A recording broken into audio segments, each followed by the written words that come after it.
Bonsoir à tous, voici le sommaire de cette édition. Entre ferveur, partage et tradition, Pâques célébrée en ce dimanche, elle commémore la résurrection de Jésus-Christ. Après la messe ce matin, place aux réjouissances en famille, reportage dès le début de ce journal. Une enquête judiciaire bientôt instituée par le bureau du DPP 4 ans après le décès de 11 patients dialysés en 2021 en pleine pandémie de Covid-19.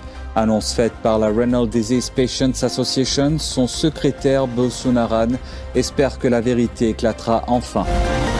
À Boirouge, un homme de 45 ans affirme avoir été victime d'une tentative de meurtre. Il allègue qu'un 4x4 a tenté de le percuter alors qu'il marchait en bordure de route. Une histoire de vengeance serait à l'origine de cet incident. Le ministère de l'Énergie prépare un plan Marshall pour l'eau. Objectif, atténuer l'impact des futures sécheresses, mais aussi atteindre une gestion plus durable des ressources hydriques. Et nous parlerons Formule 1 en fin d'édition. Max Verstappen se qualifie en pole position au Grand Prix d'Arabie Saoudite. Le pilote Red Bull Honda domine la McLaren d'Oscar Piastri et la Mercedes de George Russell. Bonsoir. Pâques célébrée en ce dimanche, symbole de résurrection et d'espérance. Fidèles et familles se réunissent dans une ambiance de recueillement et de joie. À cette occasion, de nombreux fidèles se sont rendus à l'église ce matin pour assister à la messe. Ensuite, les retrouvailles familiales ont pris le relais. Et chez plusieurs familles, la convivialité était au rendez-vous autour de mets traditionnels soigneusement préparés pour l'occasion, sans oublier les œufs de Pâques. Nabiha Mouraja était chez la famille Batour à Rosil ce dimanche. Reportage.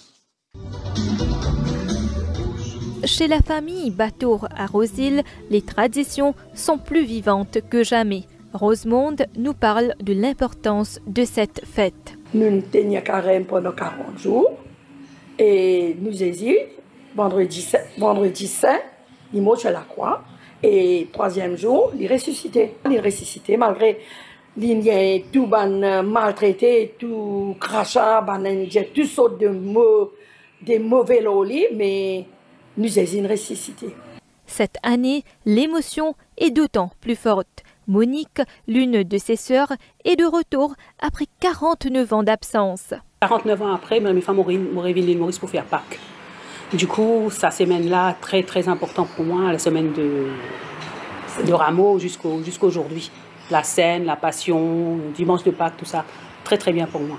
Et je trouve ça très important d'être en famille pour ces fêtes, comme ce soit Noël, Pâques. Et comme un bonheur n'arrive jamais seul, une autre lumière vient illuminer cette journée. Catherine, la belle-fille de Rosemonde, célèbre son anniversaire ce dimanche. C'est spécial parce que la résurrection du Christ et aussi toujours mon anniversaire. C'est pour cela aujourd'hui pour moi un grand jour spécial pour moi. La famille de côté, mon maman qui peut venir fêter mon anniversaire le soir. Et c'est pour cela que nous faisons un joli petit tam-tam entre la famille. Pâques, un moment propice au partage. Emmanuel souligne la force des liens familiaux. C'est un moment qui nous a rejoindre la famille, déconnecté au téléphone, déconnecté aux réseaux sociaux, même du tout à table, causer, rier. Pour moi, ça, il y a important ça. Pâques, un moment où tradition, retrouvailles et spiritualité se conjuguent pour raviver ce qui nous unit. Joyeux Pâques à la famille. Ils étaient nombreux à se rendre à l'église pour assister à la messe pascale ce matin. À leur sortie de l'église Immaculée Conception à Port-Louis, les fidèles ont distribué des œufs de Pâques, symbole incontournable de cette fête. Une journée consacrée à la prière, au service des plus démunis. C'est aussi l'occasion de se retrouver en famille autour du traditionnel repas. Moi, c'est Diana Flore, responsable du groupe Tenel. Et aujourd'hui, comme c'est la Pâques, beaucoup... pareil comme tous les dimanches. Donc aujourd'hui avec les Mams sans base, les SDS. Et là, bien sûr, nous pouvons faire un petit repas pareil comme comment nous faire en famille, quoi. Un petit repas à table. Tout, le plat complet, le dessert, la boisson, un petit du vin aujourd'hui spécialement pour la Pâques, un petit du vin pour ça. Et ça fait combien de temps que vous faites ça, hein? Donc j'avais 14 ans, j'aurai 43 ans. Je suis venu là à l'Immaculée, auparavant moi j'habite ici, moi j'habite Piton. En fait, moi je profite pour venir pour la Pâques ici en même temps, c'est célébration des Sémoban parents et avec la famille, après une place cimetière et une place déjeuner en famille. Voilà, et on souhaite joyeuse Pâques à tout le monde. J'ai une ressuscité aujourd'hui, je viens de la messe un petit peu. Quand nous finissons, nous prenons la maison avec mon sœur, mon maman, mon papa, mes petits enfants, on a fait un déjeuner à la maison. Nous mangeons, nous boivons des petites affaires entre nous-mêmes. Et puis, demain, on fait la mer. C'est tout. Pour nous enfants même. Demain, après demain, nous allons grandir. Je connais ça, une coutume de la famille de faire. Parce que nous, mon maman, mon papa, nous viennent à la messe. Ça, c'est nous pouvons venir, nous amènent nos enfants. Parce que les enfants amènent nos enfants à la messe pour la Pâques.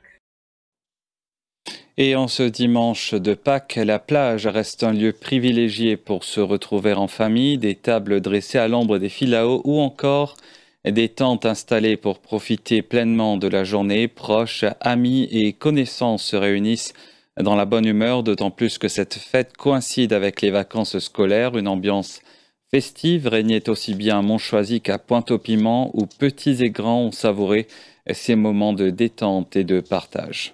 Nous venons là en famille, donc nous sortis trioler et ma cousine qui sortit va quoi une vini et du coup comme pour tout Pâques nous retrouvons en famille pour un déjeuner, pour casse-carême, passer un petit moment ensemble et là la préparation commençait depuis hier.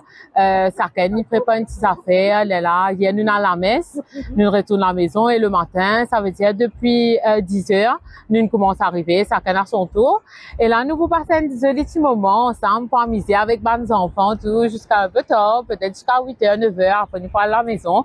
Mais nous comptons pour célébrer le Christ qui est mort pour nous et qui est ressuscité afin qu'il commence à nous capables de vivre.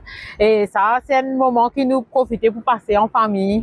Là, nous venons aujourd'hui pour Pâques, nous devons venir, nous devons préparer, nous devons mettre la tente, aller nous faire grillade, nous devons nager, tout ça là. On est là, nous passons un peu moment en famille, quoi. Nous profitons un peu ça dimanche Pâques là. Le directeur des poursuites publiques instituera bientôt une enquête judiciaire 4 ans après le décès des 11 patients dialysés en 2021 durant la pandémie de Covid-19. L'annonce a été faite par la Renal Disease Patients Association. Son secrétaire, Boz Sunaran, affirme avoir reçu une correspondance du bureau du DPP vendredi. Il parle d'un nouveau départ et se dit confiant que la vérité finira par triompher. Je me rappelle que c'est un nouveau départ, parce qu'à partir de là, à partir que le DPP prend une décision pour initier une enquête judiciaire, c'est que maintenant, que nous sommes capables de gagner accès avec beaucoup de dossiers, et nous connaissons aussi plus la vérité pour éclater. Maintenant, nous pouvons gagner encore de nouveaux témoins qui pourraient témoigner devant le Judicial Inquiry qui le DPP peut faire. Non, il n'y a aucune date qui mentionne à ce stade.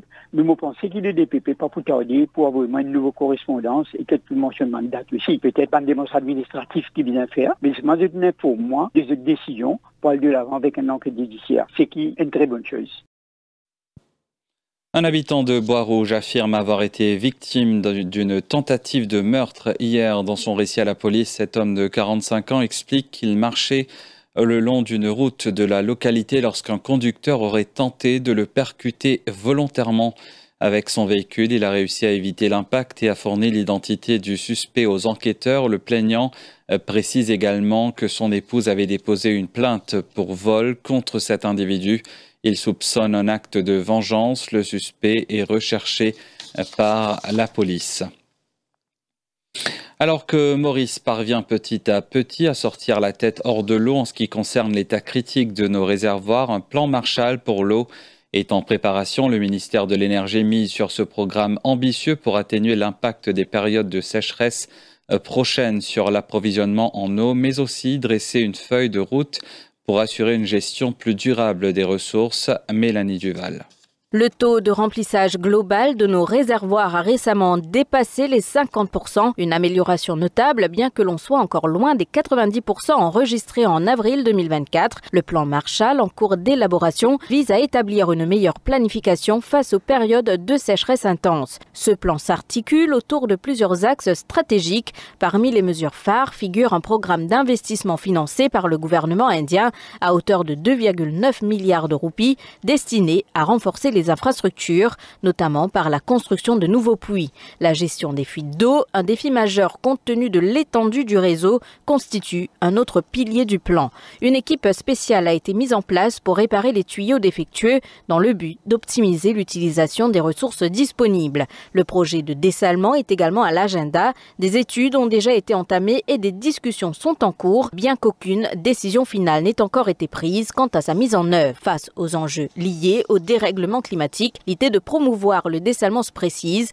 notamment afin d'encourager les hôteliers à adopter cette solution pour sécuriser leur approvisionnement en eau. Tout à fait autre chose à présent. 315 km, c'est la distance parcourue à pied par deux Sud-Africaines qui ont fait le tour de Maurice en 10 jours.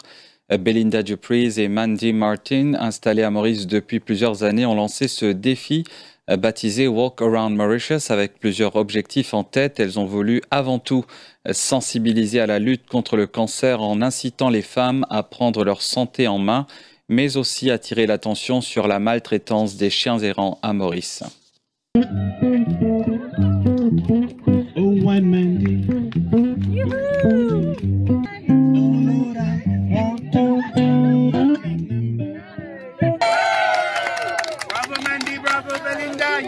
Je m'appelle Bruno Donat, volontaire parce que l'ex camarade Mandy Morgan, bon, je dis sud-africain, mais Mandy, lui aussi, mauricien. Nous suivons pendant que je peux marcher autour de l'île 280 km, principalement pour des affaires. Et, étant donné que mon camarade Belinda, lui aussi, est survivante du cancer, il montrait que madame besoin faire l'exercice, besoin marcher.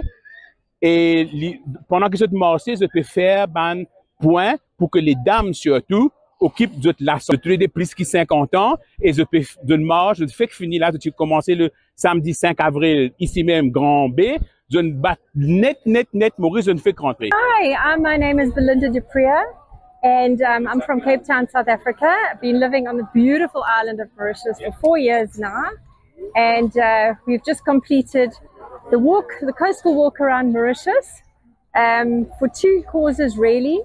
We were motivated, or I was motivated, and so was Mandy, to promote women's health awareness. I'm a breast cancer survivor, and I just wanted to showcase to women that it doesn't matter how old you are, how young you are. And I had the opportunity with Belinda to walk around the island and to make people actually aware of our stray dog situation. I think people must be very much aware and something can be done about it. We're positive. I'm hoping this can go a little bit further and it's been an incredible walk. But next year we will be doing this again. This is not the first. We will look at doing something else next year, obviously not another walk around the island. À la suite de ce journal, après cette page publicitaire.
Le pape François, toujours convalescent, s'est présenté au balcon de la basilique Saint-Pierre de Rome et a souhaité joyeuse Pâques aux milliers de fidèles rassemblés pour la fête la plus importante du calendrier chrétien. Dans son message Urbi et Orbi, il a appelé au cessez-le-feu à Gaza. Regardez.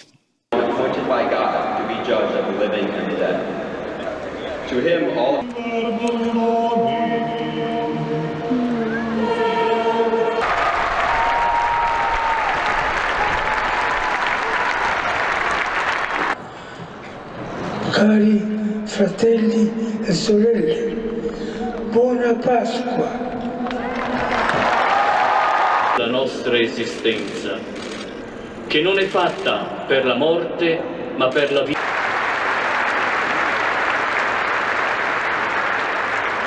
In questo giorno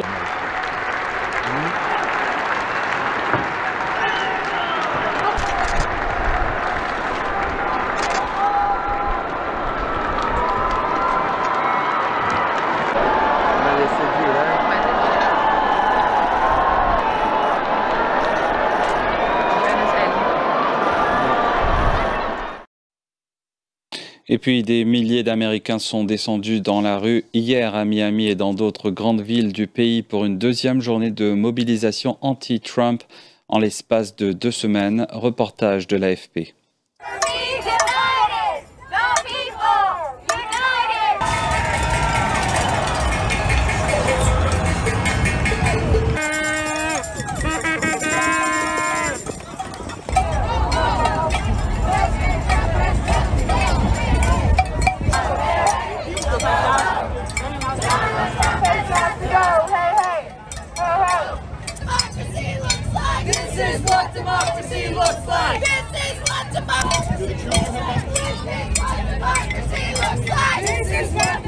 I think America's great because of the diversity we have, and my family members from different countries work so hard to come here, and my students pay a lot of money and work hard to come here too, and they shouldn't feel unsafe on campus.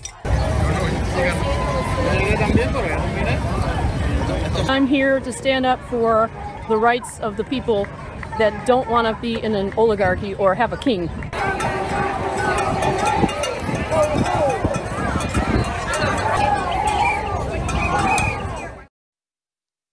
Et parlons Formule 1 pour clore cette édition avec le Grand Prix d'Arabie Saoudite. C'est l'inévitable Max Verstappen qui partira en tête ce dimanche sur le circuit de Jeddah. Le pilote Red Bull Honda, quadruple champion du monde, s'élancera devant la McLaren d'Oscar Piastri et la Mercedes AMG de George Russell. Lights out ce soir à 21h. Et nous sommes arrivés à la fin de cette édition. Merci de votre fidélité au quotidien. Excellente soirée et joyeuse Pâques.